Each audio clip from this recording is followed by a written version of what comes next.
Je vais vite, vite, mais très vite faire un petit résumé. Michel est enseignant, il est journaliste, il est écrivain, il a travaillé à la TV, à la radio, il intervient encore toujours en tant qu'expert, parce que c'est un vrai expert, lui, euh, à l'émission Les Experts sur BX1. Il est auteur de fiction et d'essais aussi liés à plusieurs problématiques, qu'elles soient sociales, qu'elles soient politiques, des faits de société.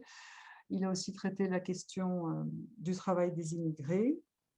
Mais ce qu'on connaît quand même peut-être moins de Michel, et c'est très sérieux tout ça, il a aussi traité sur la grammaire du Schtroumpf, de la sémiologie du hamburger, si, et l'esthétique des chansons d'Eurovision. Donc, voilà, entre autres, c'est des petits secrets comme ça que j'avais envie de vous livrer, ce soir. Voilà. Son dernier livre, beaucoup plus sérieux, se nomme La Révolution n'est pas finie et a été édité au CAL. Voilà, et c'est un membre de notre collectif D'accord de ne pas être d'accord. Voilà, Michel, c'est à toi. J'espère que j'ai résumé le plus... Voilà. Merci pour ces bonnes paroles. Très gentil à toi. Eh bien, nous sommes donc là pour parler d'un thème qui est l'identité, avec deux invités, deux auteurs, Rachel Kahn, qui a parlé dans un instant, et Sam Touzani. Et donc, ce que je vais vous annoncer d'abord, c'est que malheureusement, Sam Touzani ne peut pas être avec nous ce soir. Il vient de perdre sa maman, et que donc, il est requis par les obligations familiales que ça implique. Et puis, tout simplement, il n'a pas la tête à un débat. Il est très affecté par la mort de sa maman. Et donc, c'est son éditrice, notre amie Nadia Guerre, qui sera parmi nous ce soir pour parler de son livre. Et puis aussi, bien sûr, pour intervenir, parce qu'elle aussi, sur ce sujet, a beaucoup de choses à dire. Elle est, comme vous le savez, une grande militante de la laïcité et elle a beaucoup de choses à dire sur ces questions identitaires.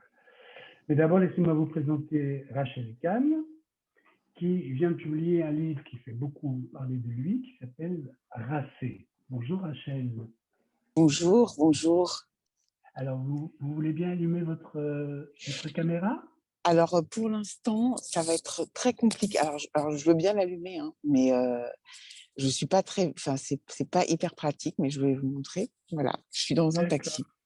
Oui, c'est ça qui est extraordinaire avec la technologie. Vous êtes dans un taxi, vous participez à un débat public, c'est formidable. Voilà, c'est ça, parce qu'en fait, j'ai eu ce soir à France Culture m'a demandé, donc voilà, donc j'étais avec eux et donc on a pris du retard et voilà. Mais je vous remercie de votre invitation. Voilà, c'est moi qui vous remercie d'être parmi nous malgré cet agenda compliqué. Oui. Donc, je vous présente des excuses de Sam, qui avait été très heureux évidemment de discuter avec je vous. sais. Ouais, Mais voilà, non, mais bien sûr. Les circonstances sont les circonstances, c'est pas des choses qui arrivent souvent, et voilà. Donc, vous publiez ce livre, et aussi bien Rachel que Sam, ce qui est frappant, au-delà du sujet, c'est que la littérature et l'écriture jouent un rôle très, très important dans la manière dont vous abordez cette question. Dès le début de votre livre, on est avec Romain Gary. Alors, ce serait ma première question. Pourquoi le choix de cet écrivain-là qui accompagne littéralement votre réflexion du début à la fin du livre? C'est vrai que tout d'abord, Romain Gary, j'entends que le son n'est pas bon, mais je ne sais pas. Vous m'entendez bien? Je vous entends très bien, oui. D'accord, ok. On vous entend. D'accord. Romain Gary, en fait, ça a été une vraie révélation. C'est-à-dire que moi, dans ma complexité, avec mon pédigré, j'ai trouvé un auteur qui avait déjà une vie absolument fabuleuse entre l'Europe de l'Est, et puis l'Afrique et puis les États-Unis, et surtout dans son écriture où j'ai découvert cette multiplicité et son caractère totalement inattendu. qui est frappant chez Gary, c'est ça. On ne sait jamais où il va nous emmener, qu'est-ce qu'il va nous raconter. Est-ce qu'il est dans une mélancolie? Est-ce qu'il est dans l'humour? Il se passe toujours quelque chose. C'est un auteur extrêmement vivant. Parce qu'effectivement, avec son histoire, je pense que c'est ça aussi. C'est un clin d'œil aussi à ses ancêtres, à cette guerre à laquelle il a participé. Et j'ai trouvé ça fascinant. Et c'est pour ça que je voulais lui rendre une petite révérence. Il y a sur cet aspect-là, et puis sur le fait qu'avec ses pseudos, son envie, son désir de se réinventer à chaque fois est extraordinaire. De ne pas écrire comme Katznef, mais de ne pas écrire ni comme Gary, mais de trouver à écrire comme Hajar, par exemple, avec une vraie identité, une vraie signature dans l'écriture. Je trouve ça remarquable et en fait, c'est surtout un très bon guide pour aller vers l'autre en soi. La littérature joue un rôle important dans la manière dont vous abordez l'identité, puisque c'est le sujet du jour. Oui, évidemment, Romain Gary, hein, vous m'avez dit. Hein. Oui, mais la littérature en général? Oui, la littérature fondamentale. C'est-à-dire que si on considère que chaque livre est comme une personne au fond, chaque livre a sa propre histoire, son propre récit, a sa propre signature, a sa complexité intérieure. Et en fait, je suis partie de cette image en me disant qu'aujourd'hui, sur les questions d'identité, on voulait nous résumer à une seule page d'un livre, alors qu'on est un livre en entier avec plein de pages. Et c'est ça, en fait, qui construit Racé, au fond. C'est là où les extrémismes des deux côtés veulent nous réduire à une seule souche, à une seule page, alors qu'on est des récits beaucoup plus complexes que ça. Alors, j'en viens justement, donc, votre livre est vraiment construit autour des mots, hein, puisque Oui. chaque chapitre et sous-chapitre est en fait l'histoire d'un mot, votre analyse, votre lecture d'un mot. Et il y a, en tout cas, autour de la question qui fait le titre du livre, il y a 3 mots. Il y a racé, il y a racisé et il y a racialisé. Oui. Est-ce que vous pouvez nous expliquer comment vous différenciez ces 3 mots? Oui, alors bon, de toute façon, pour le mot racisé, qui est un mot qui est une injonction en fait à se définir. Vous m'entendez bien parce que là je suis dans un. Je vous entends bien. Si je vous entends Oui, plus, très vous le bien, direz. super. D'accord, ok, super, parfait. Donc ce mot-là racisé qui vous désigne et qui au fond vous victimise depuis votre naissance, c'est ce mot-là qui fait partie des mots pour moi qui nous séparent. Il vous désigne et en fait il voudrait nous faire croire que moi, je suis racisée et que vous ne l'êtes pas, par exemple. Ou que moi, je suis racisée, donc je suis une victime depuis ma naissance. Et que ça ne va jamais évoluer parce que ma couleur de peau sera toujours la même. Vous voyez, donc en fait, on est dans l'essentialisme. Oui. Sur la racialisation,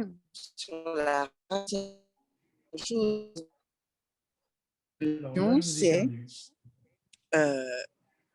Ah mince, ouais, parce que là, on est dans un autre tunnel. Ça va. Attendez peut-être la fin du tunnel, je ne sais pas. D'accord. Là, vous m'entendez? Oui, je vous entends. Je vous vois plus, mais je vous entends. Oui, ben alors je continue sur, pardonnez-moi, c'est vraiment… racialiser, oui, on parlait de racialiser par rapport à raciser. Ben, c'est-à-dire que racialiser, là, on est dans le processus de racialisation.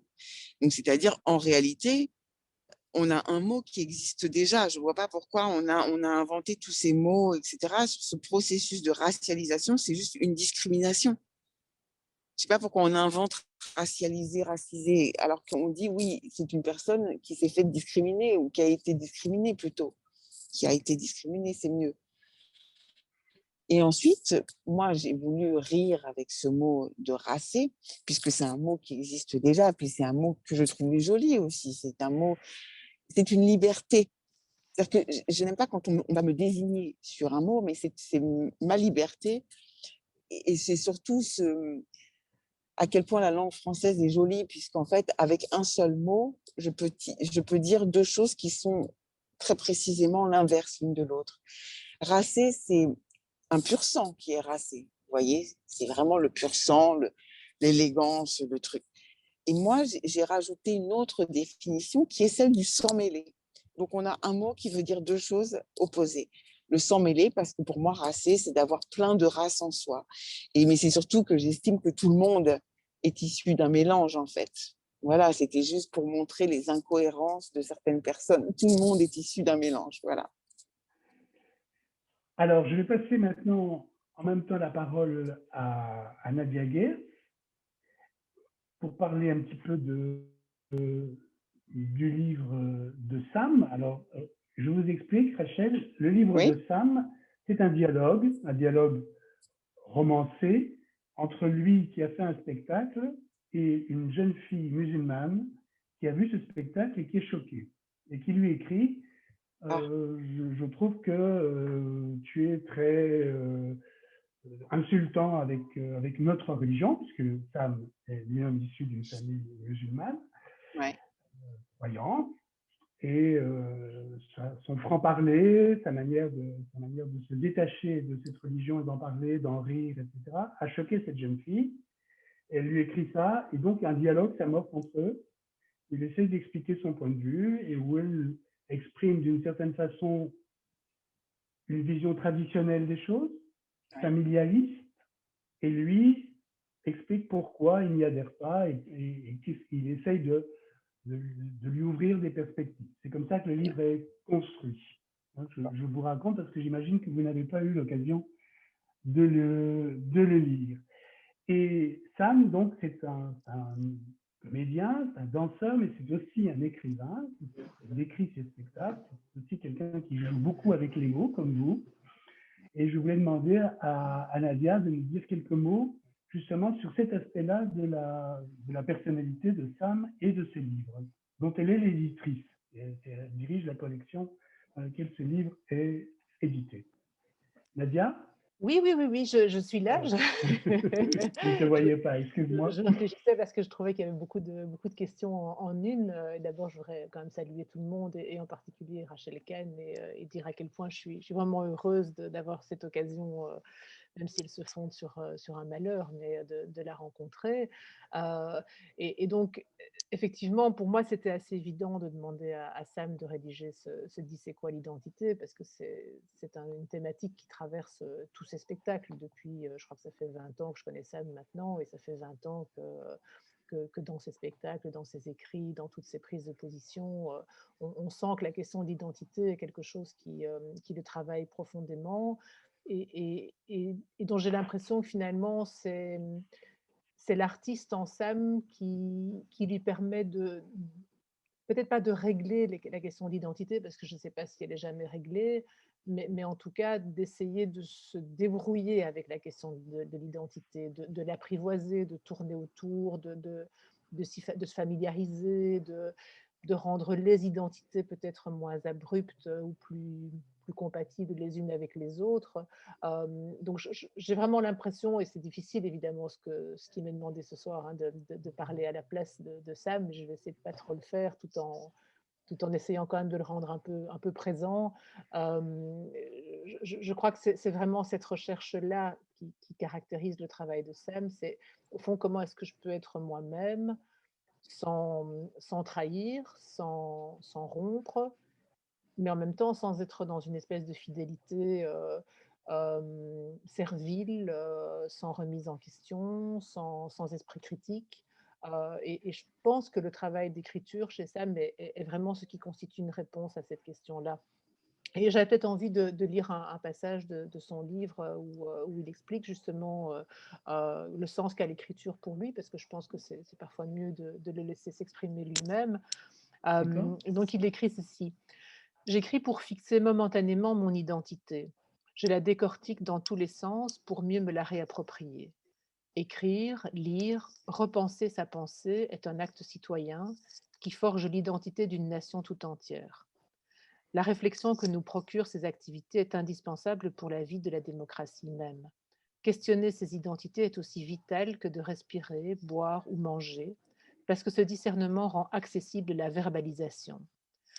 Si mal nommer les choses, c'est ajouter au malheur du monde, comme le dit cette citation trop ressassée et pas assez appliquée d'Albert Camus, à l'inverse, bien nommer nos identités peut ajouter au bonheur du monde. Autrement dit, par l'écriture, je tente de relier les rives souterraines de mes multiples identités, surgies de la terre de mes ancêtres, le Maroc, la Belgique, l'Europe, le monde. En nous coulent toutes les cultures.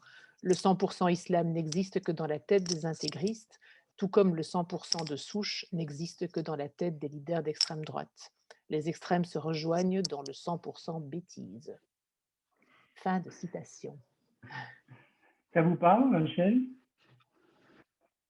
Je crois qu'on est absolument... Oui, bah oui. En plus, c'est vraiment magnifiquement écrit. C'est magnifiquement écrit. J'ai l'impression qu'on a...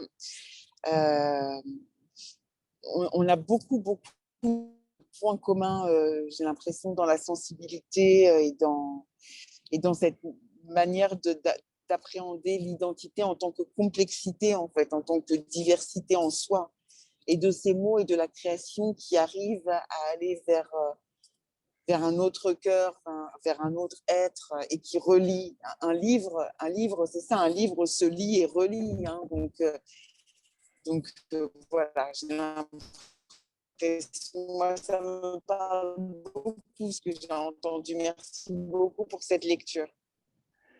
Alors, il y a des mots, donc vous parlez des mots qui vous plaisent, évidemment, et vous parlez aussi, on va y revenir, et vous parlez aussi des mots qui vous permettent de dire qu'on a aujourd'hui tout un vocabulaire, toute une série de clichés qui ne nous permettent pas d'avancer.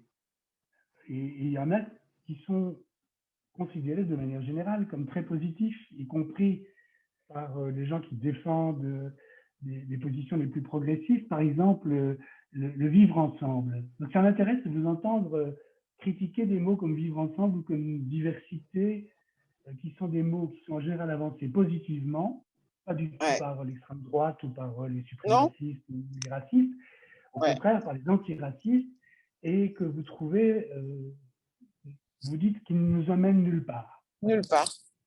Bah, c'est-à-dire qu'en fait, on est très content de nous-mêmes lorsqu'on les emploie, on est très satisfait, ça fait comme si on agissait pour la bonne cause, enfin, ça nous fait du bien de dire que oui, on est pour le vivre ensemble et on est pour la diversité, sauf que, ces mots-là ne veulent rien dire, c'est-à-dire que la diversité, c'est pas les Noirs et les Arabes, la diversité, c'est nous tous mis en commun, et que le vivre ensemble, c'est aussi un mot qui est très particulier, enfin, une notion qui est particulière, parce qu'en plus, c'est un verbe qui n'est pas conjugué. Donc moi, j'adore lorsqu'on se conjugue, lorsqu'on va faire la conjugaison, lorsqu'on va faire des additions, lorsqu'on va faire des choses ensemble. Là, ça n'est pas conjugué, donc c'est-à-dire que s'il n'y a pas de conjugaison d'un verbe, c'est qu'il n'y a pas d'action de ce verbe, et on ne sait même pas qui vit avec qui, en fait. Si ça avait été je vis ensemble, ou nous vivons ensemble, ça c'est joli. Mais le vivre ensemble, bon, déjà, je ne sais pas ce que c'est. Et puis, on ne sait pas non plus si on doit mettre un trait d'union entre vivre et ensemble. Il y a un flou là au niveau de l'Académie française sur ce trait d'union. Et c'est quand même embêtant pour un mot qui veut dire autant de choses, en fait, il y a autant d'incohérences. Et bon, après, moi, depuis les années 2000 que j'entends ce mot-là, je constate que plus on l'utilise, plus on se déteste. Donc, c'est quand même... Ça aussi, c'est comme un problème. En fait, plus on se déteste, plus il est dans les discours. Donc, bon, voilà. Moi, je pointais juste du doigt et je préfère tenter de trouver d'autres mots. Parce que si on va à la recherche d'autres mots, par exemple, si on remplace ça par une volonté de construire une société ouverte au lieu de dire diversité, une société ouverte entre nous, d'aller nous confronter à cet autre, d'aller nous confronter à la liberté de l'autre, d'aller nous confronter à l'égalité de l'autre. Voilà, toutes ces choses-là sont beaucoup plus précises dans le concret. Et lorsqu'on va faire des choses, plutôt que ces mots qui font du bien, mais qui nous endorment, quoi. Oui, alors, et même pire, parce que dans diversité, vous entendez au fond race. Oui, c'est terrible. C'est un racisme qui revient C'est-à-dire, apparemment de manière positive, mais qui c'est en fait ça. est le même. Ouais, c'est ça. Mais en fait, ce sont des mots qui nous mentent, qui racontent n'importe quoi de nous, oui, qui nous mentent complètement, qui, qui ne disent pas les choses frontalement et qui nous font croire à d'autres. En fait, ça impulse quelque chose de très, très malsain pour moi, la diversité. Surtout quand on me dit, toi, tu es de la diversité, bon, là, c'est le pompon, quoi. Quand on vous Moi, je invite suis pas en de la tant que diversité. diversité. C'est-à-dire, d'un coup, je suis de la diversité. Moi, je n'étais pas au courant que j'étais de la diversité. Je l'ai découvert dans les années 2010, quoi. Personne ne m'a dit, mon père, ma mère, ils m'ont jamais dit que c'était de la diversité, quoi. Donc, c'est particulier de découvrir ça de soi. Voilà. Et en gros, vous dites, quand on me dit ça, ça veut dire tu es noir. Ouais, c'est nul. C'est nul parce Oui. que non, mais en plus, surtout que c'est pas le fait d'être noir qui est nul. C'est super d'être noir, c'est super d'être blanc, c'est super d'être tout. Mais le truc, c'est c'est une forme de stratégie politique pour prendre en compte certaines personnes. Comme si, en fait, on ne pouvait pas être responsable en tant que citoyen des pays démocratiques et développés pour prendre en compte les gens sans ce mot. Enfin, voilà, c'est un peu ridicule, quoi. Alors, Nadia, il y a quelque chose qui est aussi commun aux deux livres, c'est une prise de distance avec ce qu'on pourrait appeler l'esprit victimaire. Oui, alors, mais j'aimerais quand même bien réagir d'abord, si tu veux bien, à cette question de vivre Oui, bien ensemble, sûr. parce que ça me démange évidemment, parce que c'est une thématique qui m'intéresse beaucoup aussi. Et c'est vrai qu'en entendant Rachel, je me disais, mais au fond, j'essaie de reconstituer le chemin que moi j'ai fait par rapport à cette expression, qui est une expression que j'utilisais beaucoup avant, en fait, et qu'aujourd'hui je supporte plus.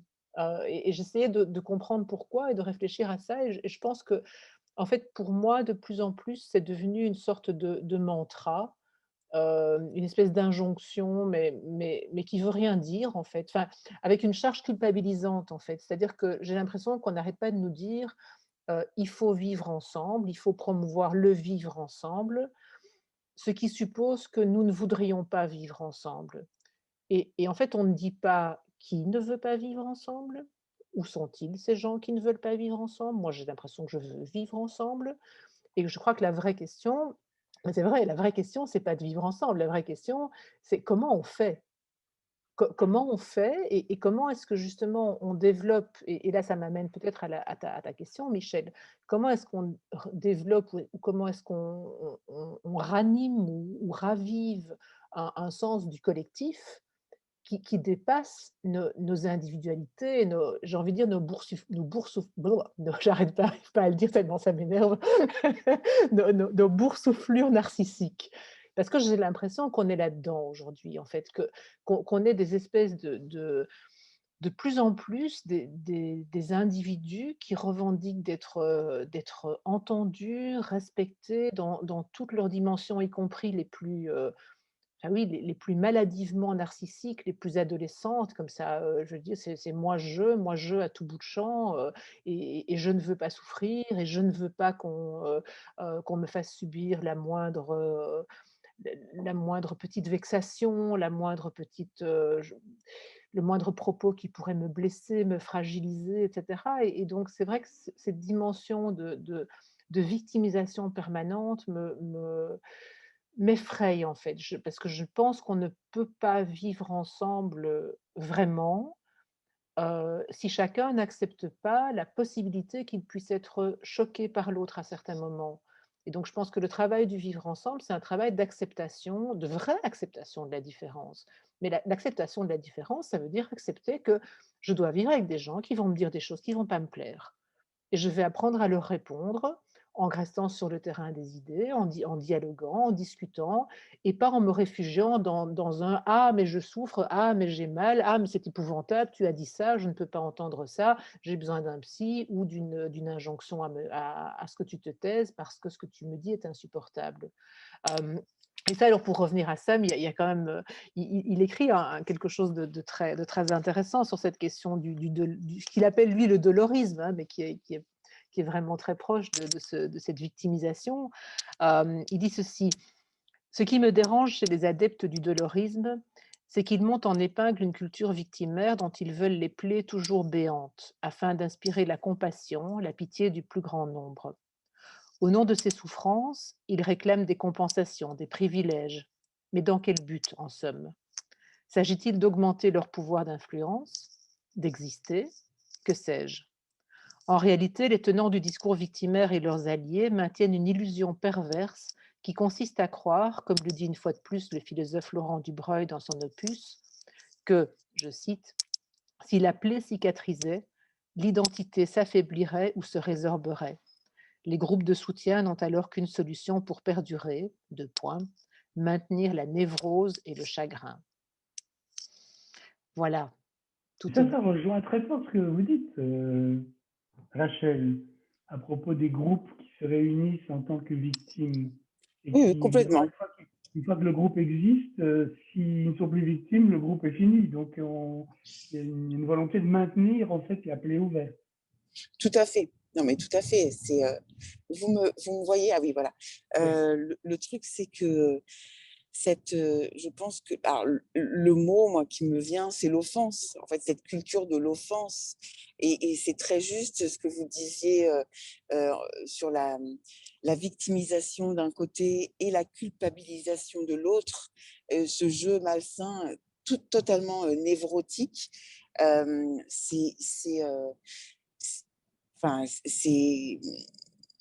Pour moi, ça nous tue, en fait. Ça nous tue. Et sur cette notion, effectivement, moi aussi, j'ai employé un petit peu comme tout le monde, de vivre ensemble, diversité, qui sont des notions totalement inventées, qui jouent le rôle à la fois de pansement et à la fois de plaie, en fait. Ils avouent en nous mentant en même temps. Donc ça, c'est... Et par rapport à ce vivre ensemble, cette notion de vivre... En fait, déjà, vivre avec soi. Parce que ces personnes, dans ces névroses égotiques, cette jouissance aussi à humilier l'autre qui ne pense pas de la même manière, je pense que ces personnes-là ont du mal à vivre avec elles-mêmes puisqu'elles ont besoin d'agir en clan pour dénoncer des boucs émissaires. Voilà. Cela dit, ça pose une question dans votre livre parce qu'effectivement, vous vous dissociez de tout ce qui est collectif à partir justement de ce que vous venez de raconter, Ouais. c'est-à-dire ces groupes dans lesquels on est finalement réduit à une étiquette. Je suis noir ou je suis juif, ou je suis... mais comment est-ce qu'on raccorde alors avec, si on se revient sur son individualité, la richesse de son individualité, sa diversité intérieure, comment est-ce qu'on rejoint le politique? Vous avez été consultante en politique, donc vous avez sûrement un avis sur la question. Oui, j'étais conseillère politique et justement, j'avais beaucoup de mal parce que moi, je suis plus en réalité dans l'artistique et dans la création. Donc, j'étais consultante sur les politiques culturelles, justement, et j'avais beaucoup de mal, en fait, à faire passer dans des discours des choses un peu grinçantes, des choses qui ne font pas forcément plaisir, mais au moins qui sont un langage qui est assez rugueux pour que le public, pour que les administrés, les citoyens puissent réfléchir et puissent se prendre aussi chacun leur part de responsabilité. Parce qu'en fait, c'est ça le truc. On nous parle de vivre ensemble, bon, on se déteste, voilà, donc super, mais on n'arrive pas à s'interroger soi-même sur ce qu'on a à faire, nous, notre partie. Voilà. Et donc, est-ce qu'il y a moyen parce que la politique implique des collectifs, il faut bien qu'on se mette ensemble pour faire aboutir des objectifs. Non, mais merci, monsieur. Merci beaucoup. Là, je descends pardonnez-moi, vous suivez ma vie en une télé-réalité, en fait. C'est pas un Zoom. Oui, c'est formidable. Merci, monsieur. Merci beaucoup. Peut-être que vous voulez prendre quelques minutes pour avoir le temps de rentrer. Exactement. Là, je suis à 3 minutes. Et bien, merci beaucoup. Et là, je vous promets que... Je vais poser des questions à... Super. Formidable. à Nadia, et je vous laisse Merci, merci, tranquille, vous nous dites merci. quand vous êtes de nouveau. Eh ben, ouais, très bien, merci pour ce travail collectif. À tout de suite. À tout de suite. Oui, donc je te pose la même question, Nadia, c'est-à-dire le passage de quelqu'un qui affirme son individualité, qui refuse d'être étiqueté et qui, à un moment donné, doit quand même retrouver la possibilité d'agir avec les autres pour modifier un certain nombre de choses dans la société par le biais du politique. Et donc ça implique forcément des moments où on se réunit dans quelque chose où la liberté individuelle est davantage conditionnée. Oui, mais je trouve que justement, c'est beaucoup plus facile de le faire à partir du moment où on n'est pas dans une position d'hyper-affirmation de son identité. Donc, en fait, j'ai l'impression que ce qui s'oppose aux politiques, c'est l'identité boursouflée. Enfin, ça me paraît évident, en fait. Comment dire, j'ai l'impression qu'il y a quelque chose d'un peu contradictoire. Je comprends bien ta question, hein, mais j'ai l'impression qu'en même temps, ce qui peut rendre difficile le travail en collectif, c'est justement ce qui le rend possible. Le fait d'être conscient qu'en fait, heu, réfléchir aux politiques au sens le plus noble du terme, c'est être capable de réfléchir en fait à l'intérêt général. C'est-à-dire à dépasser son propre narcissisme, ou en tout cas être capable de le mettre en veilleuse, de se dire: «On n'est pas là à tout bout de champ pour parler de soi, en fait». Et mais non, mais c'est vrai, je veux dire, ça peut être très sympa de parler de soi à certains moments, mais il y a des moments où c'est pas le lieu, on n'est pas là pour ça, tout le monde s'en fout. Hem et ah oui, j'avais autre chose à dire et puis j'ai perdu le fil de mes idées. Hem En fait, oui, c'est ça. En fait, j'ai l'impression qu'il y a plusieurs couches dans ce qui compose, comment dire? L'individu. Je veux dire, on est des individus, on est des êtres sociaux et on est des citoyens. Et c'est 3 choses différentes. Et j'ai l'impression qu'aujourd'hui, trop souvent, on confond les 3. Et on ne sait plus très bien ce que c'est que la citoyenneté. On veut être un être, enfin, on veut surtout être un narcisse, qui éventuellement est un être social, mais ça va pas beaucoup plus loin, en fait. Hem, or je pense que le politique, fondamentalement, c'est quelque chose de tout à fait différent de ce qu'on non seulement de ce qu'on est en droit d'attendre, mais surtout de ce qu'on peut apporter, en tant qu'individu ou en tant qu'être social. Si on va au resto, si on s enfin oui, je prends un truc, complètement fictif quoi. Imaginons, hein, imaginons un jour qu'on aille au resto. Vous savez, c'est cet endroit où on se réunissait avant, on s'asseyait autour d'une table et on mangeait. On n'avait pas de masque et on parlait, on se crachait même parfois quasiment dans la figure, mais on n'avait pas peur. Voilà, donc ce genre de truc-là. Mais ça, c'est de la vie sociale et les règles qui prévalent quand on se rencontre entre êtres sociaux, pour des rencontres informelles, un resto, un cinéma, une balade et cetera, heu, c'est une pour revenir sur une expression dont on parlait tantôt, c'est une façon de vivre ensemble. Mais c'est une façon facile de vivre ensemble. C'est vivre ensemble avec des gens qu'on a choisis. On a choisi d'aller au resto avec ces gens-là ou d'aller boire un verre avec ces gens-là ou d'aller, en vacances avec ces gens-là et donc on peut plus facilement, enfin, c'est pas une question de facilité, mais je veux dire, on a plus le droit de laisser se déployer toute notre singularité dans ce type de relation-là, que quand on est dans des relations de type politique. Parce que le politique, c'est l'art d'apprendre à vivre avec des gens qu'on n'a pas choisis et qu'on n'aime pas nécessairement et qu'on ne connaît pas nécessairement. Et donc, si je peux me permettre d'être un peu vulgaire, qui n'en ont rien à foutre de qui on est, de notre petite singularité. Alors, Oui, mais ça peut être un point de départ, mais ça peut pas être le point d'arrivée. on parlait quand même de groupes qui ont des revendications. Par exemple, contre les discriminations, quand on parlait de toutes ces questions racisées, le livre de Rachel parle des afrodescendants, le livre de Sam parle des musulmans et des immigrés. Ils ont des revendications concrètes. Ils subissent certaines discriminations, ils ont des revendications en matière de droit. Donc là, il faut bien se regrouper entre gens qui ont des problèmes communs pour les défendre. Ben, On je ne sais, peut en pas fait, se ramener uniquement à la question de l'individualité. oui, mais en fait, je ne suis même pas sûre qu'il faille nécessairement se regrouper entre gens qui ont les mêmes problèmes pour revendiquer les mêmes choses. Moi, je pense qu'il faut qu'il faut se rassembler entre personnes qui sont conscientes de l'existence des mêmes problèmes, ce qui n'est pas du tout la même chose. Moi, j'ai toujours dit que le combat antiraciste serait gagné le jour où on se foutrait éperdument de savoir si c'est un blanc, un noir ou un arabe qui est le président de l'association antiraciste en question. Que le combat contre l'homophobie serait gagné le jour où il serait porté à égalité ou de la même manière, avec la même sensibilité, par des homosexuels et par des hétérosexuels.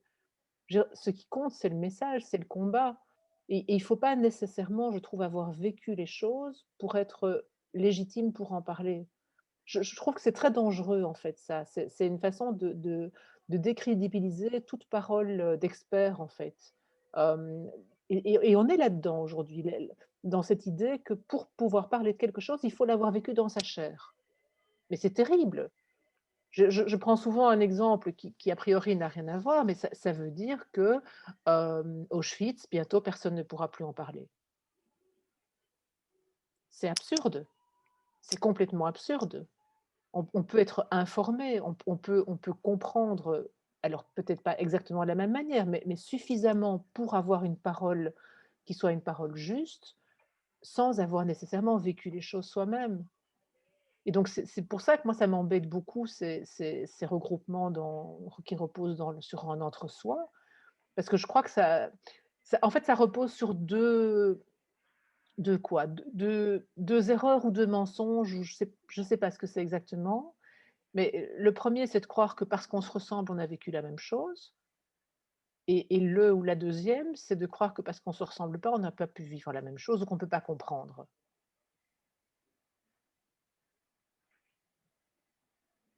Oui, alors je ne sais pas si Rachel nous a rejoint déjà. Est-ce que non, elle Vous nous me a pas voyez ou rejoint. pas? Non, vous me voyez pas? Oui, oui, on te voit. Ah oui, Ah voilà. enfin, on vous voit, pardon. Non, non, non, bon, Et bon, on peut se tutoyer. alors voilà, Non, mais là, Rachel vous dans un aviez autre l'impression de décor. vivre avec moi, je Si tu sais, à un veux, moment hein. donné. C'est pour ça qu'on J'ai se mes tutoie. écouteurs.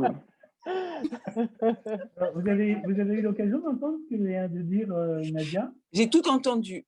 Voilà. J'adore. Et, Enfin, en fait, moi, ça me touche beaucoup. Ça me touche infiniment, cette parole-là.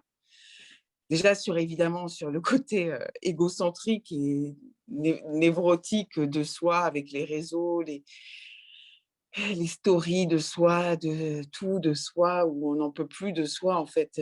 Bon, déjà, ça, c'est le premier point.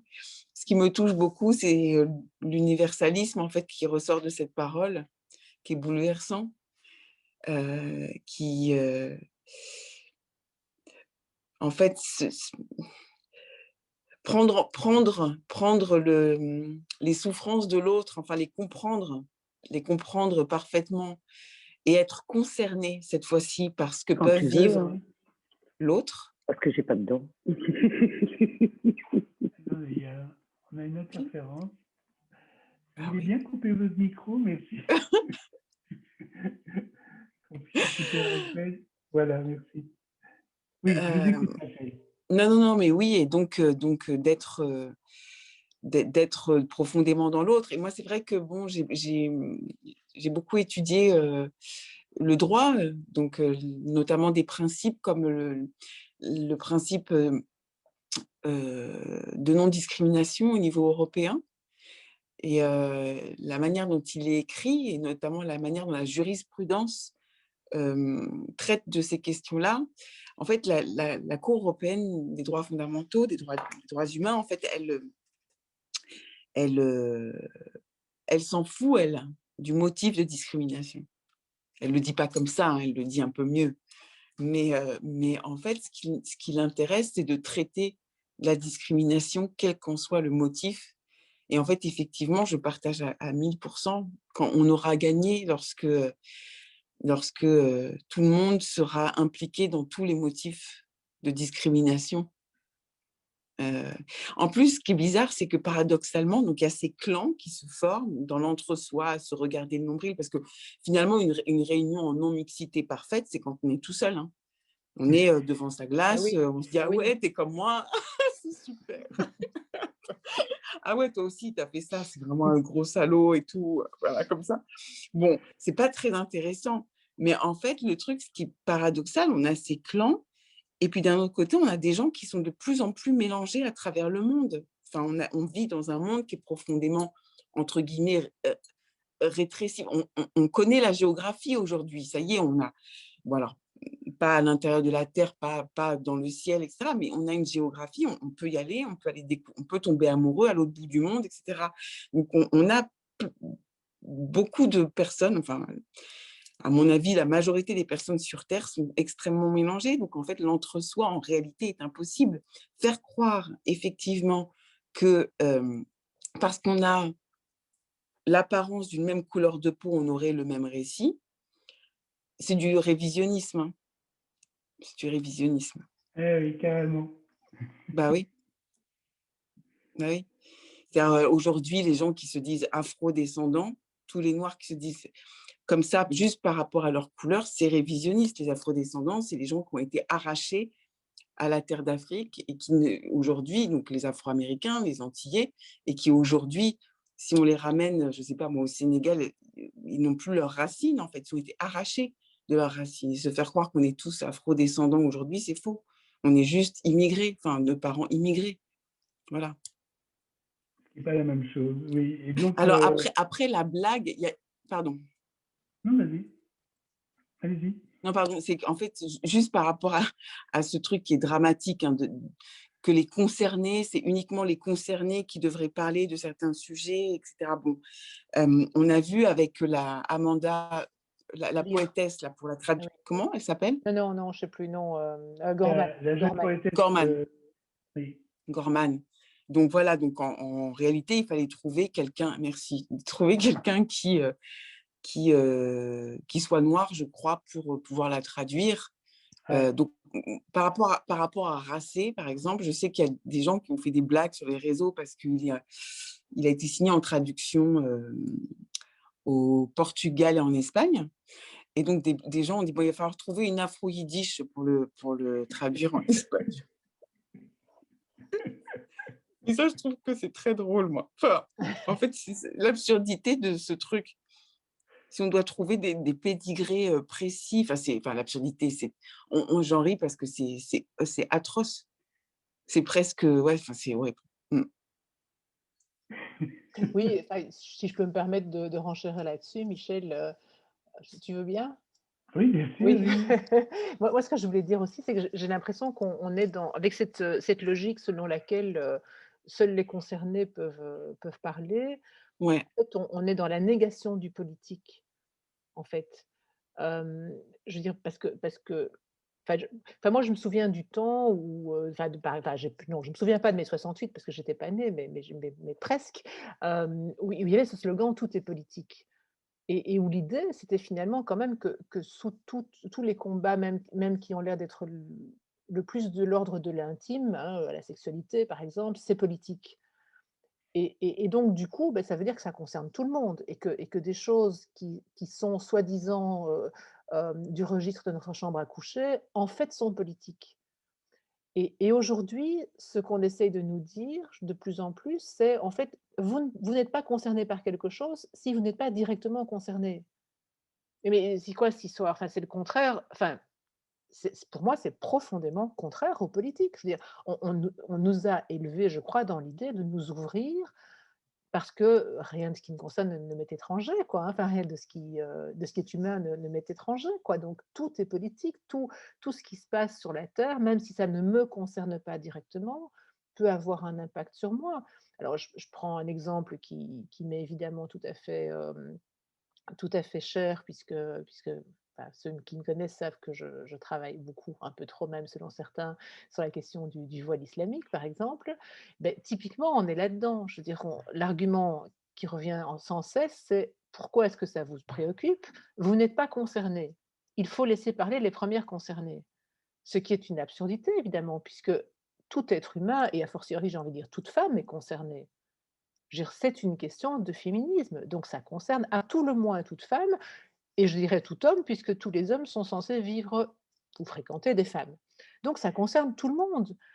Et donc ce truc des premières concernées ou des premiers concernés, je trouve que c'est vraiment une manière de tuer l'esprit même du politique. Rachel? Oui, et tout à fait, sur l'esprit même du politique. Après, effectivement, il y a la chambre à coucher qui concerne le politique et inversement. Et c'est assez intéressant, nous, enfin, dans notre constitution, la France est une république une et indivisible. C'est profondément une allégorie du rapport sexuel, hein, normalement. Enfin, si on analyse un petit peu en profondeur ce truc. Ensuite, ce qui est très intéressant, enfin, ce qui est intéressant, ce qui est douloureux, c'est qu'effectivement, ça voudrait dire que les crimes contre l'humanité ne concernent pas l'humanité, en fait.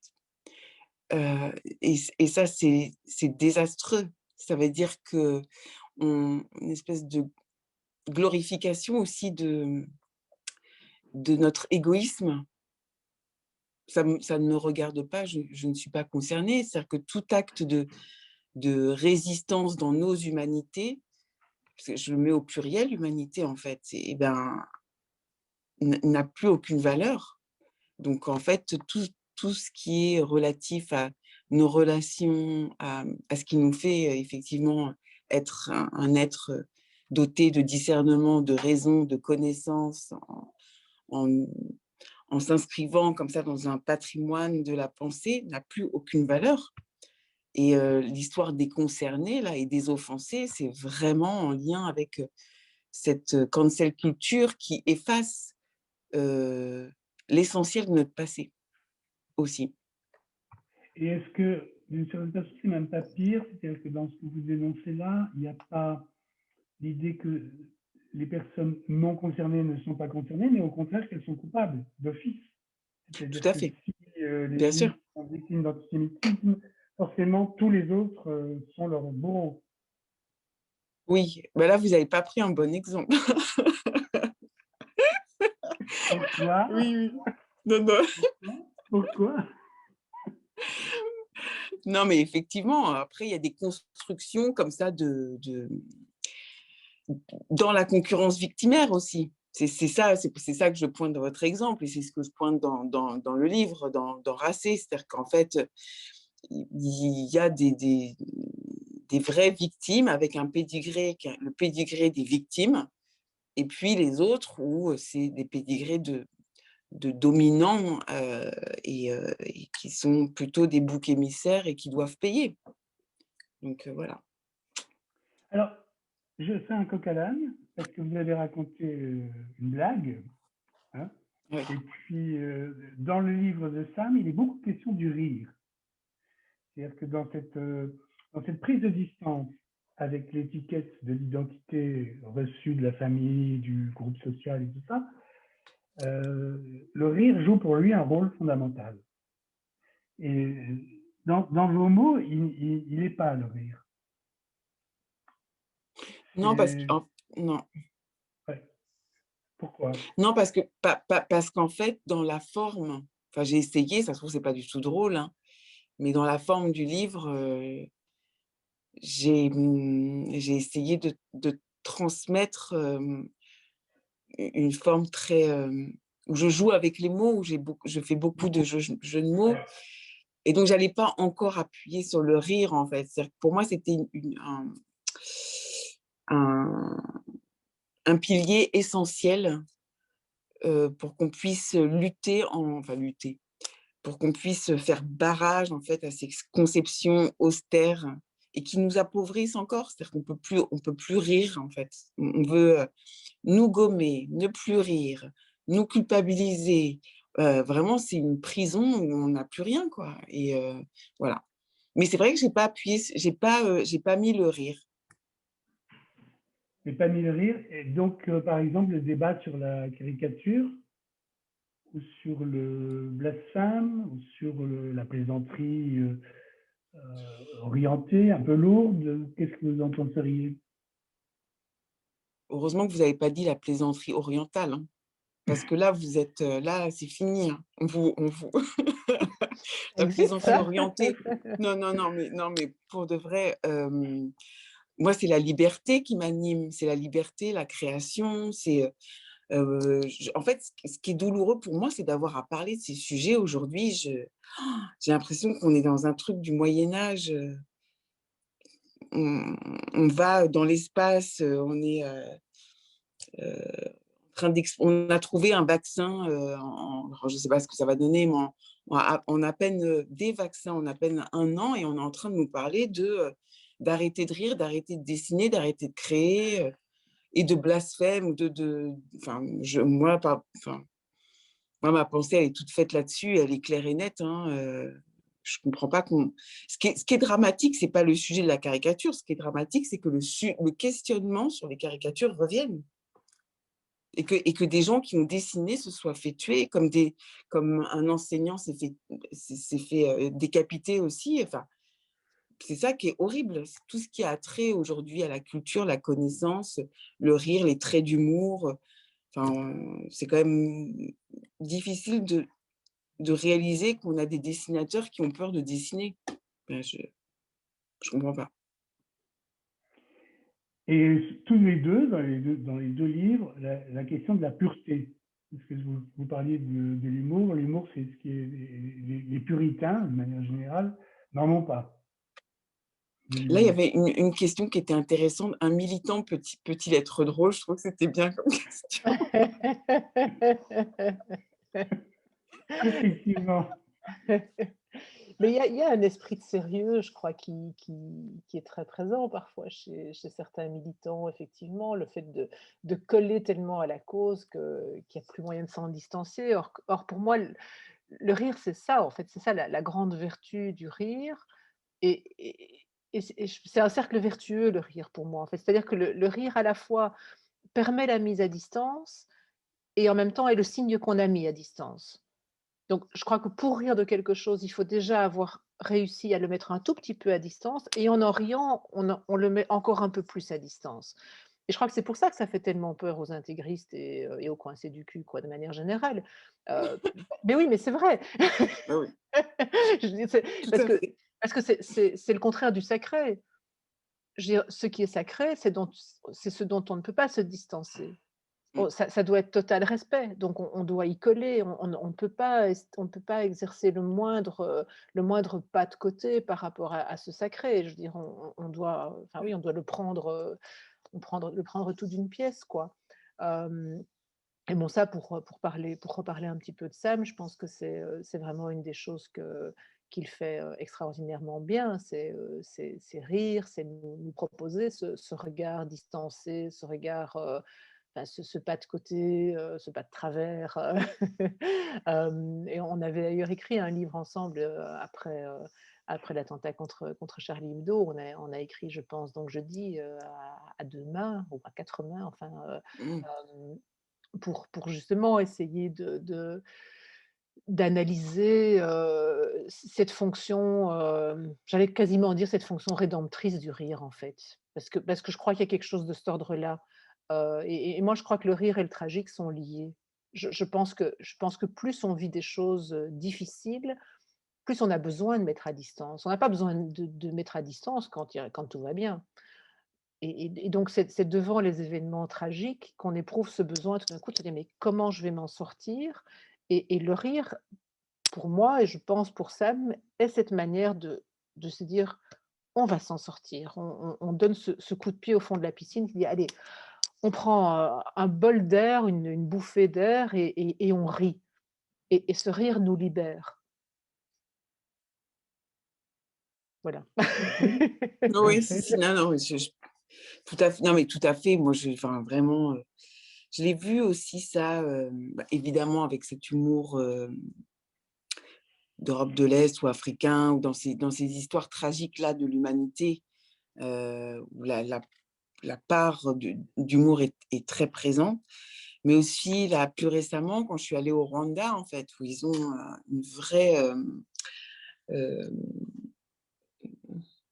une vraie esthétique du rire, justement, suite au génocide. Et effectivement, c'est ça qui est mis en place. Et puis, c'est de dire, voilà, on est vivant aussi, le rire. C'est quand même, dans l'humain, c'est à partir du moment où l'homme commence à rire qu'il est dans son humanité, qu'il devient humain, qu'il a quitté les stades primitifs. C'est quand il y a ces éclats de rire, quand un bébé commence à rire, être dans les fous rires là, des premiers mois, là, c'est quand même quelque chose où on ouvre une autre dimension à l'être. Et effectivement, je partage tout à fait, hein, le fait que entre le rire et la tragédie, et d'ailleurs même physiquement, c'est très en lien. Quand on pleure et quand on rit, on utilise les mêmes parties de notre corps. Et ça, c'est intéressant. Mais je pense qu'il y a ce truc sur le rire et l'humour qui est insupportable pour ces nouveaux personnages dits de l'antiracisme, en fait. Mais vraiment, je sais que ils ne le supportent pas, en fait, qu'on fasse ce pas de côté dont vous parliez, ces traits d'humour. Ils ne supportent pas et surtout, en fait, ils ne comprennent pas.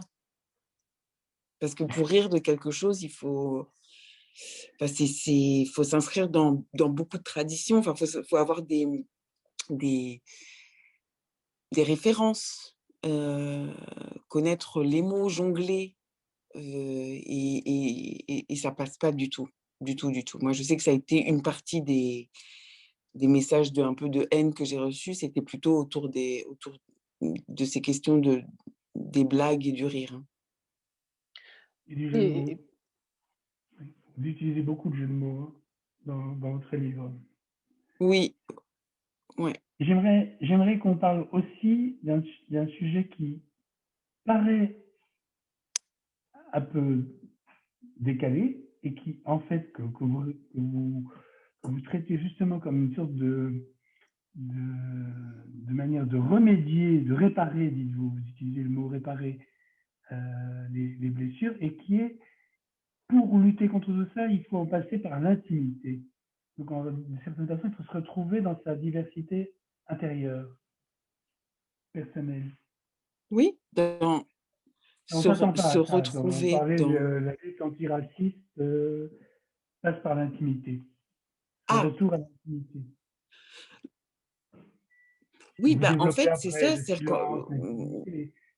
L'essentiel, Oui, oui, oui, bien c'est sûr, l'intime. mais c'est par rapport à ces questions, c'est par rapport à ces questions de boursouflure dont vous parliez tout à l'heure. C'est hyper intéressant. La, Moi, j'ai remarqué ça, c'est qu'on allait très peu, en fait, dans l'intime. Et ce qui a été dit tout à l'heure sur le lit, etc., ça me plaît beaucoup parce que c'est se retrouver dans notre… Vous parliez de diversité, mais c'est plus que ça, se retrouver dans notre morcellement profond. Ce qui nous fait mal, c'est d'être morcelé. Profondément, on est cassé, on est brisé. Et ça sera tout le temps comme ça. On ne pourra… nos blessures sont irréparables, voilà. Et on a trouvé le langage pour pouvoir communiquer entre nous, mais à l'intérieur, on a un langage intérieur qui n'est compréhensible que par nous-mêmes et qui est un langage de notre morcellement. Ce que font les dits woke antiracistes, racialistes, c'est qu'ils prennent ce que Lacan appelait euh, le, le signal, le signifiant maître, en fait, qui est une couleur de peau. Et ce signifiant maître va masquer l'ensemble de ce morcellement. Mais comme le morcellement est insupportable à l'intérieur de soi, dans son intimité, on va faire croire que c'est l'autre qui vous morcelle, que c'est l'autre l'ennemi.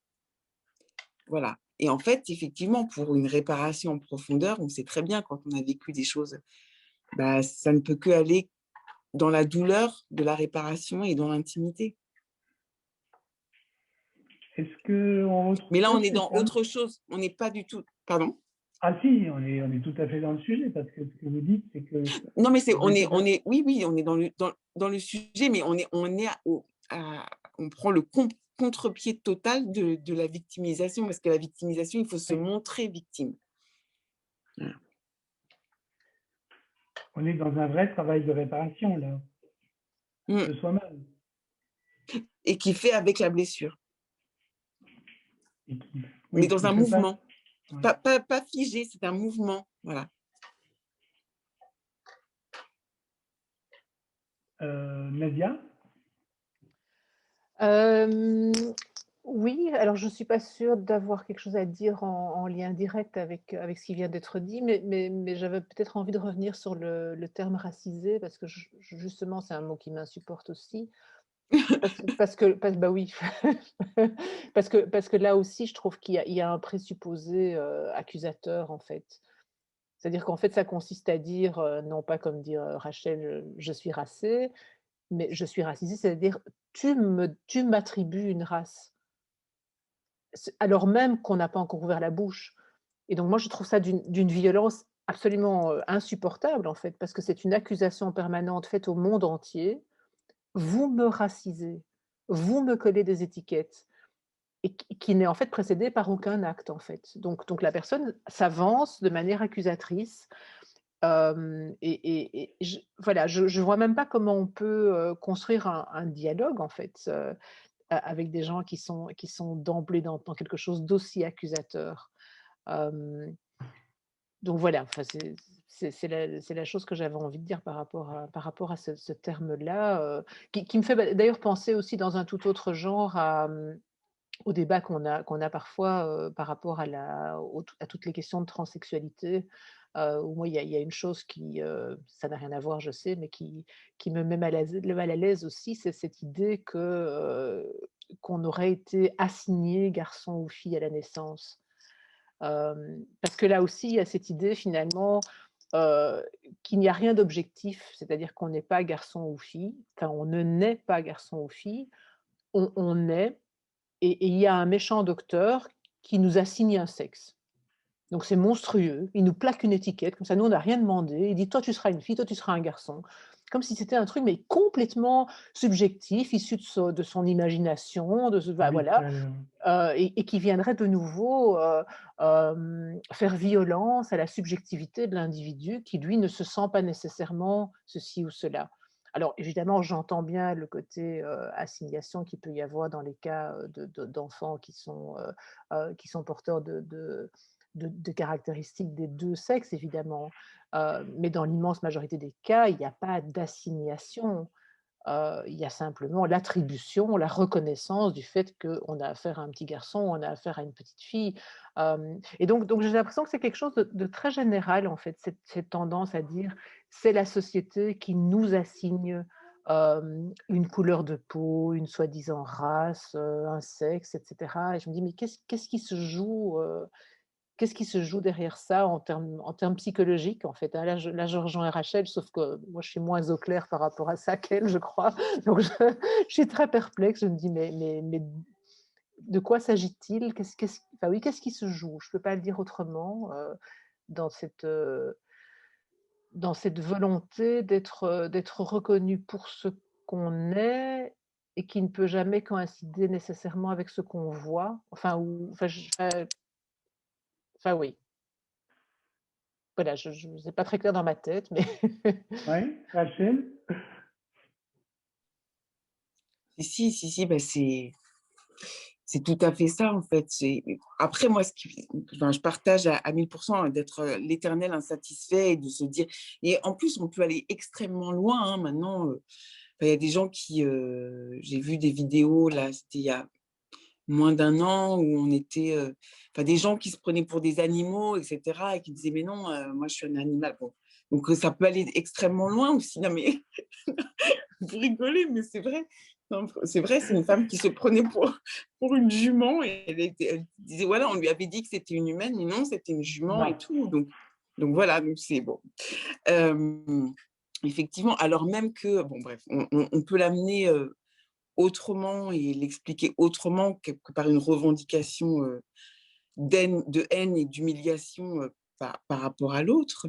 Et puis, moi, le problème que j'ai, c'est enfin, le problème. Je pense qu'on partage, c'est plutôt cette phrase à vaincre sans péril, on triomphe sans gloire, en fait. C'est-à-dire que j'ai l'impression que c'est des batailles, mais on s'en fout un peu. Vous voyez ce que je veux dire? C'est pas comme nos parents qui ont déplacer des montagnes pour sauver des êtres humains, ou c'est pas genre par rapport aux Ouïghours, c'est pas ce qui se passe dans la Méditerranée. Enfin, c'est genre on va être sur notre petit nombril et se dire effectivement, bah nous, on est les Angela Davis de 2024, quoi. Donc c'est complètement, c'est complètement fou. Enfin, le rapport au réel est dingue. Voilà. Et le problème, c'est qu'avec la jeunesse, c'est que les jeunes, évidemment, sont en voie de construction et peuvent y croire, que vraiment, on est pour la bataille des droits civiques où on est à Soweto. C'est ça le danger, en fait. Parce que le discours est tellement dogmatique et tellement fermé, idéologique et simpliste qu'il est facilement transmissible aux plus jeunes. Voilà, ça, c'est un vrai danger. Oui, Alors, pendant qu'on discute encore un petit peu, je voudrais demander à tous nos amis s'ils ont envie de formuler des questions, de poser des questions à Nadia et à Rachel, qu'ils le fassent maintenant. On va encore parler le temps que ces questions arrivent, mais je crois que c'est important, il est déjà 21h15, qu'on ait aussi l'occasion d'entendre les points de vue et les questions de ce qu'on peut appeler un public. Voilà. Excuse-moi Nadia, je t'ai interrompu pour tout. Non, c'est pas grave, mais c'est parce que ce que disait Rachel me donnait envie de rebondir en parlant de Sam, parce que c'est vrai qu'en l'écoutant, je me disais, voilà, je pense ne pas trahir Sam si je dis que dans son parcours à Bruxelles, ce qui a été le plus difficile pour lui, je crois, ça n'est pas d'être arabe ou berbère ou issu de l'immigration, je crois que c'est d'être un mécréant. Voilà. Et donc les identités difficiles à porter, c'est pas toujours celles qu'on croit, c'est pas toujours celles qu'on met en avant.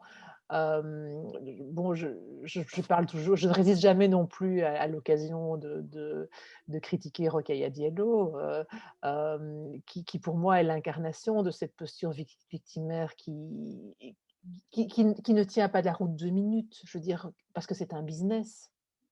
Je veux dire, c'est un business. Je veux dire, elle fait son beurre avec ça. Je veux dire, elle a infiniment plus je pense, de succès et de rentrée d'argent à écrire des livres et à faire des conférences et à donner des cours dans une université partout dans le monde sur le fait qu'elle est racisée, que des universalistes qui disent bah, en fait, nous, ça va pas trop mal et on trouve qu'il y a effectivement encore des combats à mener et qu'on va essayer de les mener tous ensemble en essayant de ne pas être trop dans le narcissisme, quoi. Donc à un moment donné, c'est d'une hypocrisie absolument monumentale et je ne comprends pas comment ça peut marcher, en fait. Je comprends pas. Pour moi, j'ai envie juste de me lever, de crier, mais imposture, quoi. C'est de l'imposture, ça ne tient pas la route 2 minutes. Rachel, je crois que vous avez été confronté, non, avec Rokhaya Diallo. Ah, bah, oui et non, c'est-à-dire qu'en fait, alors, non, oui, non. Évidemment que les chaînes sont friands de la confrontation. Alors déjà, il y a plusieurs choses. Donc, il y a ce moment médiatique, mais qui n'est pas intéressant, en fait, parce qu'en fait, on n'était pas en campagne présidentielle où il y avait deux candidates qui s'affrontaient. Je sais qu'elle l'a abordé comme ça. Donc, en fait, l'idée n'était pas de convaincre sur une pensée ou quoi, mais était de vaincre. Après, on ne peut pas rentrer dans l'échange parce que c'est dogmatique. Je ne sais, moi, ce que j'aime bien, c'est quand on est vraiment en relation, moi, je vous écoute, comme Nadia, que je découvre, on peut, même si on est à distance, et c'est malheureux, mais on peut quand même appréhender un petit peu de soi, et pour être en raison, là, ce n'est pas possible. Donc, il y a eu le moment qui a été préparé, ça a duré 15 minutes, et donc elle me coupait la parole, et le dialogue est impossible. C'est-à-dire qu'à partir du moment où elle est convaincue que racisé veut dire quelque chose qui est limite universaliste, bon, moi, j'ai continué sur mon livre, sur la pensée, qui est une pensée, vous l'avez vu, pour pour réparer. L'objectif est la question qui est posée avec Racé, c'est comment on fait? Ok, il y a des problèmes, comment on fait? Aujourd'hui, avec les jeunes, avec les trucs, comment on fait? Et là, je ne peux pas entrer avec Rokhaya Diallo sur la création, l'intimité, le désir. Vous voyez bien que ça... vous voyez, ça va pas. Donc, j'ai continué la promo, j'ai continué. Et ce qui s'est passé, c'est que, en fait, nous, on est dans une réflexion qui est vraiment sur le temps long et comment on fait pour avancer, pour être en mouvement, pour regarder où sont nos erreurs et tout. Et donc, le livre maintenant est écrit, il continue de vivre. Et ça, en revanche, elle n'a pas supporté. C'est lorsque elle a vu que ma promo continuait au-delà de ce débat de 15 minutes qu'elle a fait cette faute, en fait, qui était de me mettre là, de dire en fait que j'étais Banania et donc de mettre cette photo de Banania en me considérant que c'était moi, Banania, parce que j'allais sur les plateaux de télé et qu'elle n'était pas là. C'est ça surtout le problème.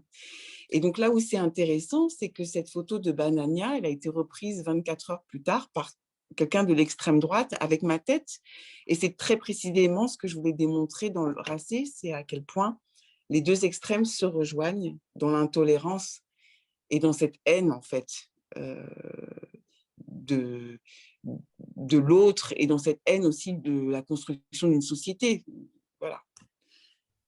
Cette tenaille, en fait, identitaire a été matérialisée par ces deux Bananias en résonance. Je vais terminer l'entretien par des choses un peu plus... une question un peu plus personnelle, parce que Sam, entre autres, en parle. Tu me le rappelais tout à l'heure, Nadia, par rapport à sa famille. Cette question d'identité qui se construit évidemment largement dans l'univers familial quand on est enfant. Et vous aussi, Rachel, vous dites quelque chose de très beau sur les enfants à un moment donné, sur le fait qu'il n'y a pas d'assignation. Et comment vous avez vécu l'un et l'autre, Sam de son côté, et vous, Rachel, votre histoire familiale qui dans les deux cas, une sorte d'immigration et de complexité. Est-ce que ça a été bien vécu, mal vécu? Est-ce qu'il a fallu, est-ce que les parents ont été une sorte d'apport très très positif? Au contraire, est-ce qu'il a fallu un petit peu se défendre, se distancer? Est-ce que je peux vous poser cette question plus personnelle pour finir? Oui, Nadia, vous voulez comme vous voulez. Oui, je veux bien, comme ça je vous laisse le mot de la fin. Je crois que c'est plus élégant parce que... mais non, mais c'est vrai, parce que moi je porte une parole qui n'est pas la mienne, donc voilà. Non, mais je pense que pour Sam, j'ai l'impression que son parcours, enfin que le parcours migratoire de ses parents est clairement une richesse, ça la nourrit. Et je voulais peut-être juste lire 5 lignes de son livre et en faire un petit commentaire parce que je trouve que c'est merveilleux. C'est un passage qui m'a énormément touchée. Il dit ceci donc à la fin à sa jeune interlocutrice. Il lui dit donc d'ailleurs, je vais te faire une confidence qui va sans doute t'étonner. Aussi surprenant que cela puisse paraître, c'est en regardant mon père prier lorsque j'étais enfant que je suis tombée amoureux de la danse. Et je trouve ça magnifique parce que je trouve que finalement, ces quelques mots résument tout le parcours de la construction d'une identité par un homme libre. C'est-à-dire qu'en fait, on ne fait pas nécessairement la même chose, on ne reproduit pas nécessairement, on reçoit un héritage de nos parents, de nos grands-parents, de nos ancêtres, et on en fait quelque chose avec ce qu'on est soi. Et ça peut devenir quelque chose de tout à fait neuf, de tout à fait différent, de tout à fait inimaginable, y compris par les parents d'ailleurs. Je suis sûre que le papa de Sam n'aurait jamais imaginé que son fils devienne danseur. Alors, est-ce qu'il a été fidèle? Est-ce qu'il a trahi? Moi, je dirais ni l'un ni l'autre. Il a fait de ce que son père lui a donné et de ce que sa maman certainement aussi lui a apporté, évidemment, et aujourd'hui je crois qu'il faut parler de sa maman aussi, évidemment. Il en a fait quelque chose qui est lui, profondément lui, mais parce qu'il a réussi à s'extirper de l'obligation de fidélité. Voilà, on reçoit et on transforme. Et c'est ça qui est magique dans l'humanité, c'est cette capacité de transformer pour rester soi, tout en... Enfin voilà, pour rester soi. Voilà, j'arrête là. Et vous, Rachel? Oui, bah c'est cette notion que Nadia évoque aussi. Dans l'intimité, déjà, c'est lorsqu'on est enfant, moi, je ne me rendais pas compte que c'était un problème. Enfin, pour moi, c'était juste normal d'avoir une mère juive, un père musulman, une noire, un blanc. Il n'y a rien de plus normal que ça. C'est mon père, c'est ma mère. En fait, c'est ce moment où on comprend à 16 ans, 17 ans. Et c'est les gens qui vous disent, mais comment ça se... Mais c'est pas possible. Enfin, les juifs et les noirs, les blancs. En fait, je dis, bah si, c'est voilà, comme ça. Voilà. Donc forcément, quand on se construit avec des parents, et ça aussi, ça résonne dans des choses psychanalytiques sur le père et la mère et l'infidélité. C'est-à-dire que nous, la première infidélité, c'est de ne pas ressembler, mais vraiment profondément, enfin, de ne pas ressembler physiquement à ses parents, de ne pas avoir la même couleur de peau que ses parents, par exemple. Peut-être c'est quelque chose qui a été appréhendé, enfin, j'en suis sûre, par des psychanalystes, en fait. Et après, dans mon intimité, c'est de faire toujours, et je pense que c'est le travail aussi des danseurs, des chorégraphes, des artistes, de faire toujours avec l'imprévisibilité. En fait, il aurait fallu mettre pour nous en France liberté, égalité, fraternité, infidélité. Voilà. Voilà. C'est un très joli mot de la fin, Rachel. Est-ce que Daniel ou Agnès ont des questions? On réunit des questions. Oui, il y a un monsieur qui a qui a levé la main et j'essaye, de gérer ça. Mon micro, donc c'est bon a priori. Peut-être que si vous ouvrez votre micro, j'espère que c'est possible. Vous m'entendez là? Oui, on vous Oui. écoute. Oui. Merci. En fait, je pensais qu'on pouvait que par écrit, donc je ne m'attendais pas à parler finalement. Mais alors déjà, le débat était extrêmement intéressant. Et il y avait juste certains points que je voulais soulever.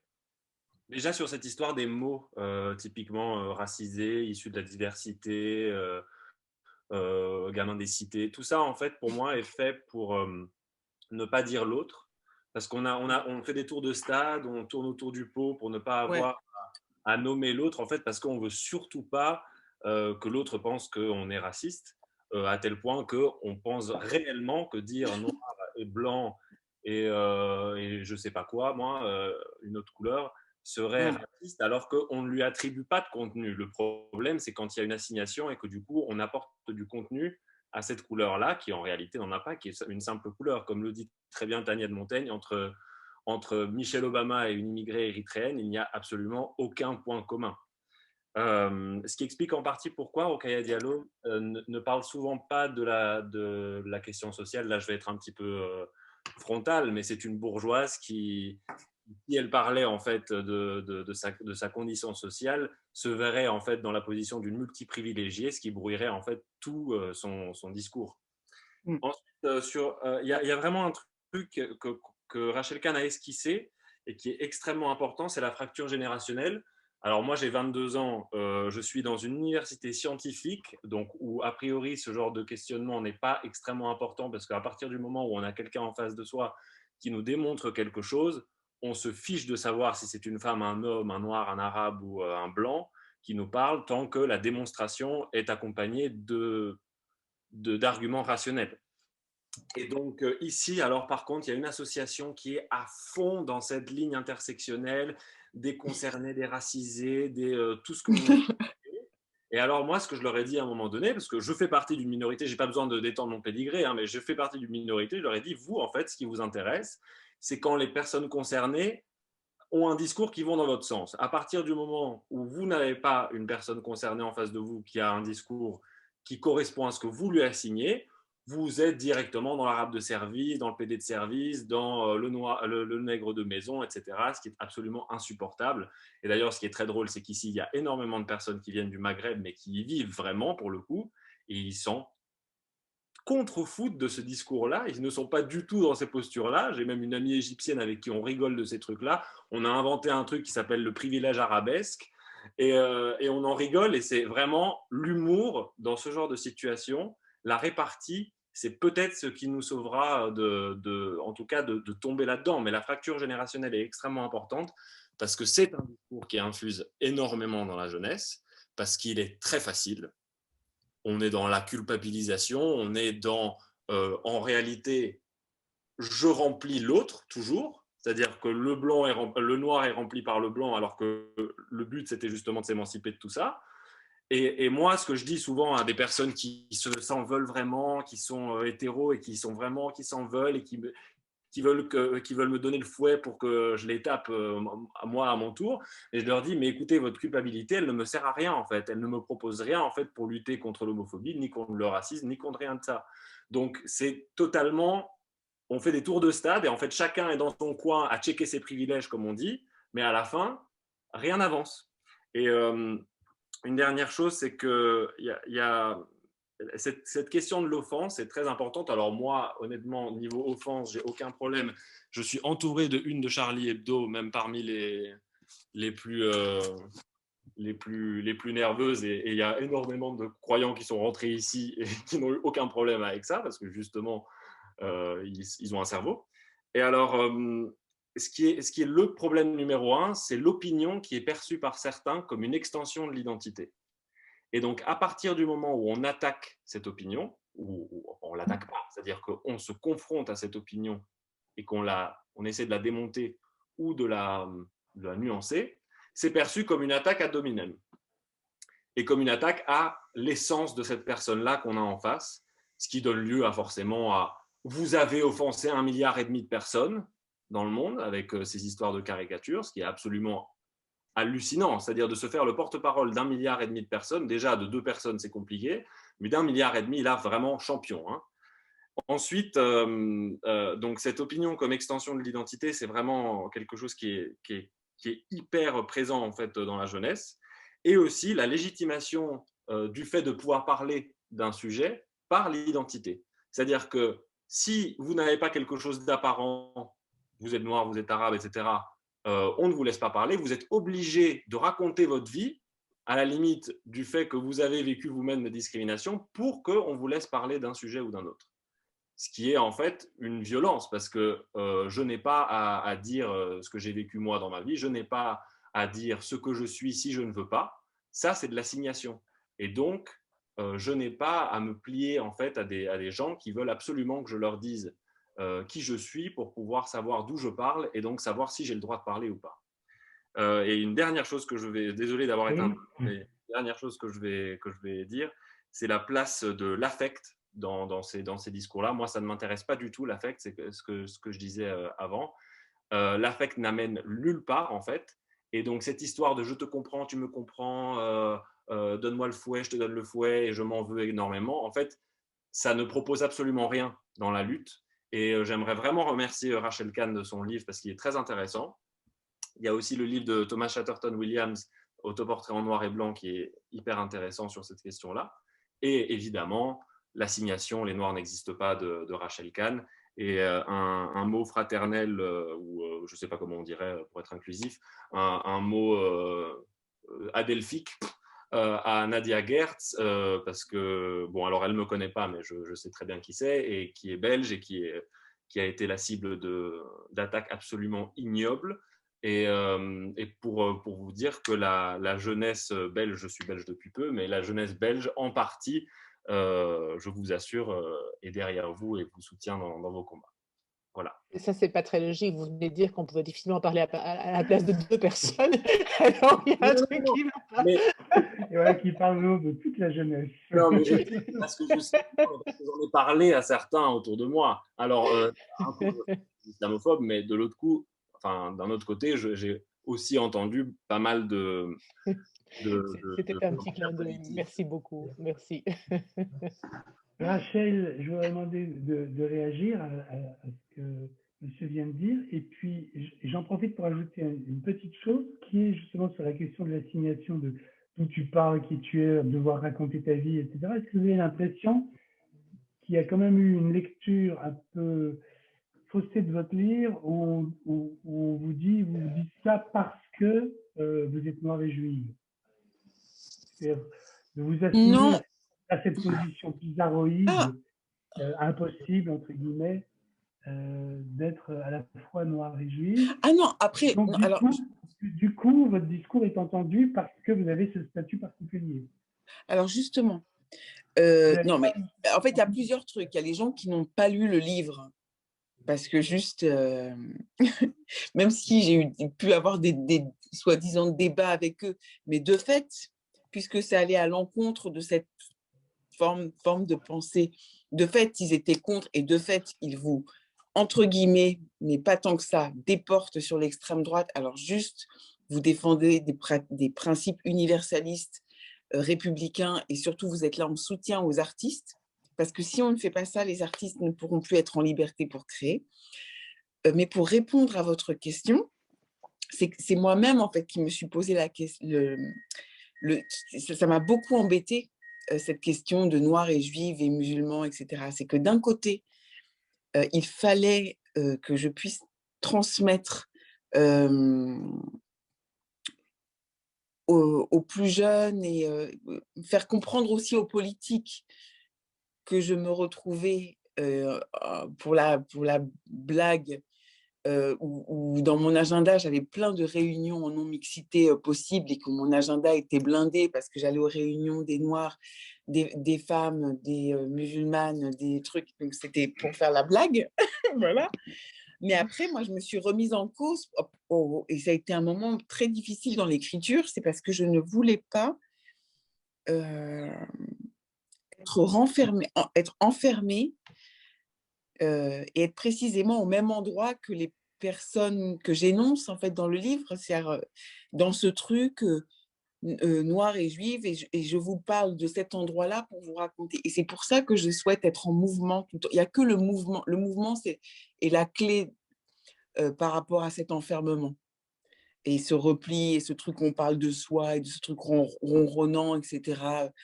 Voilà. Et c'est pas tant les gens, en fait, c'est surtout par rapport à moi où je voulais avoir cette exigence de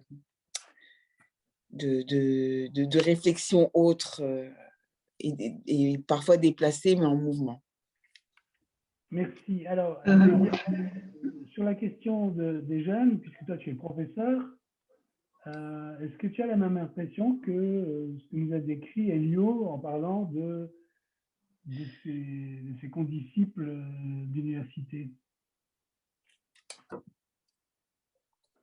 C'est à moi que tu poses la question? Je disais, est-ce que tu as cette même impression Oui, mais comme donc c'était à professeur? moi que tu t'adressais.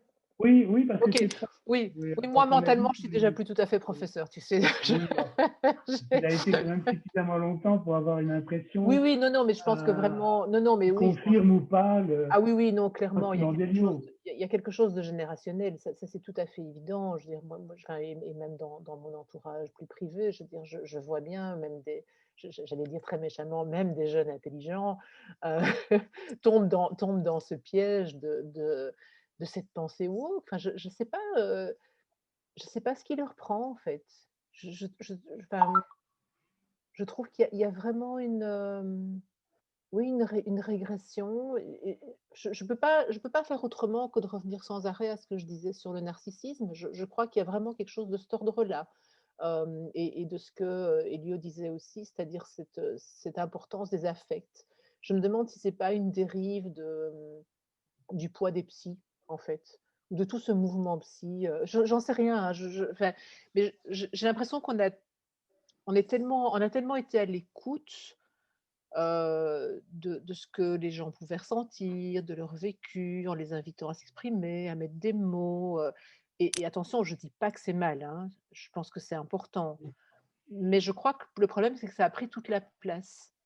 J'ai l'impression qu'on n'a pas appris, et je reviens à ce que je disais tout à l'heure, qu'on n'a pas pu transmettre que le questionnement sur soi et l'écoute de soi et de ce qu'on vivait et de ce qu'on était profondément dans sa singularité, etc. C'était certes très intéressant, mais pas pour tout le monde et pas tout le temps.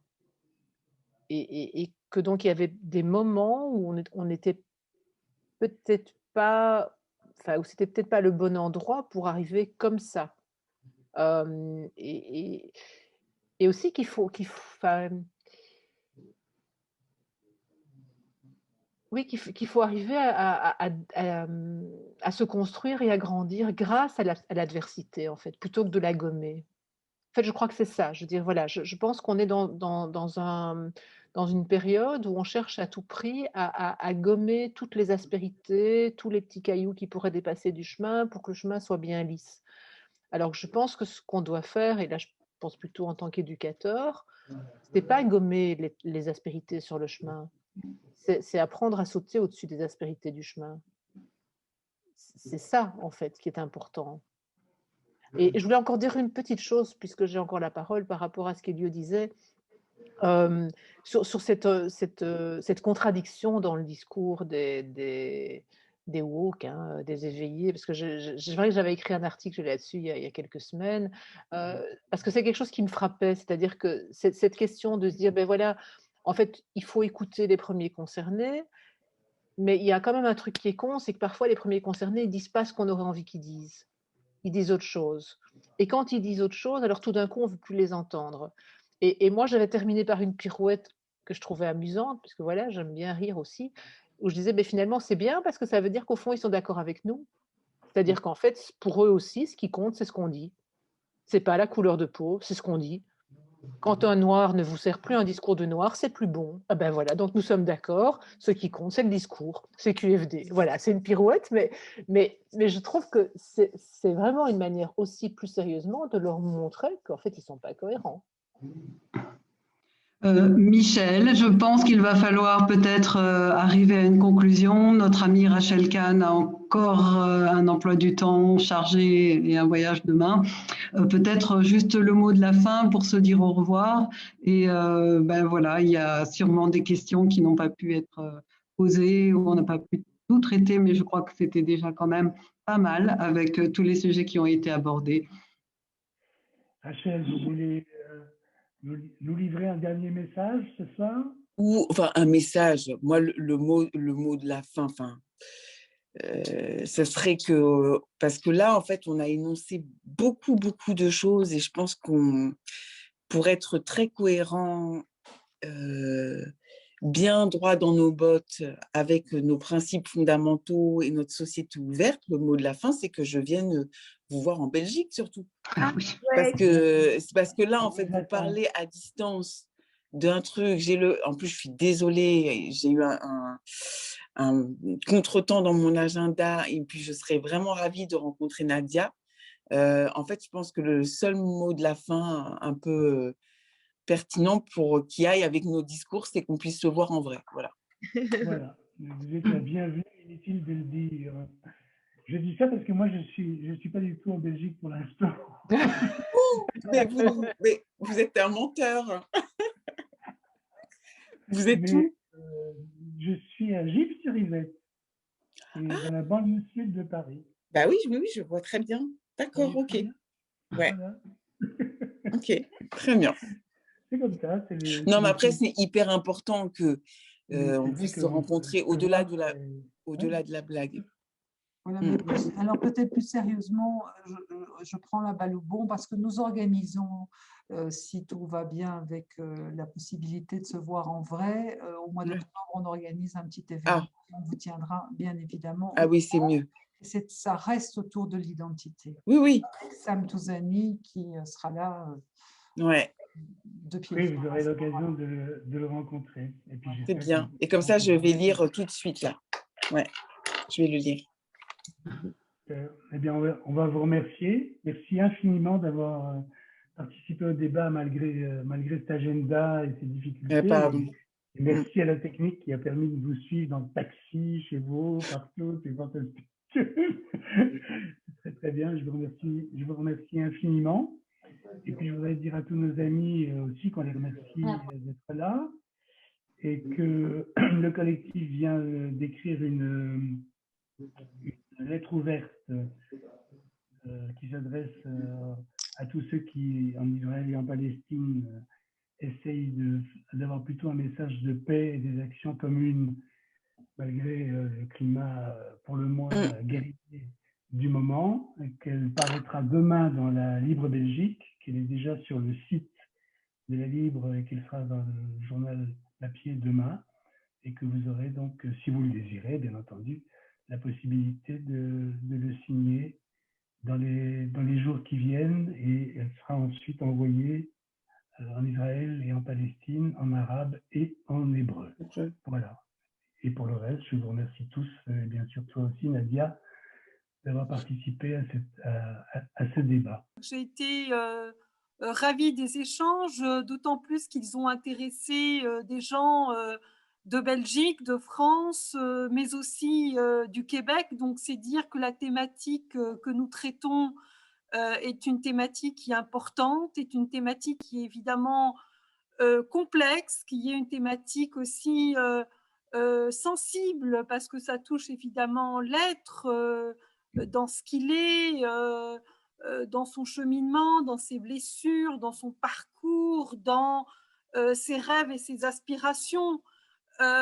Donc, il faut y aller avec, disons, doigté, il faut y aller, disons, avec des égards pour les uns, pour les autres. Et je trouve que ça a été très bien donc, fait ce soir. Alors, oui, pour une rencontre en présentiel, bien entendu, Rachel, on vous attend. Voilà, dès que les frontières, dès que les verrous vont sauter, Ouais. on va se mettre au boulot pour organiser donc les conditions donc d'un échange digne de ce nom, parce que finalement, c'est vrai que s'entendre c'est bien, mais bon, se toucher c'est quand même pas mal aussi.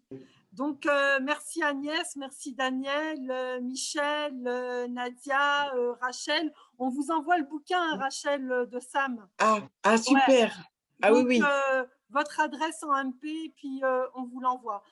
D'ailleurs, j'ai aussi quelques exemplaires du bouquin de Sam que je peux aussi offrir à quelques personnes. Donc, si vous le souhaitez, envoyez-nous votre adresse en MP. J'ai 5 livres à offrir. Voilà, tout se termine par des cadeaux. Ouais, ben voilà. Entendu. Eh bien, bonsoir à tous. Bonsoir.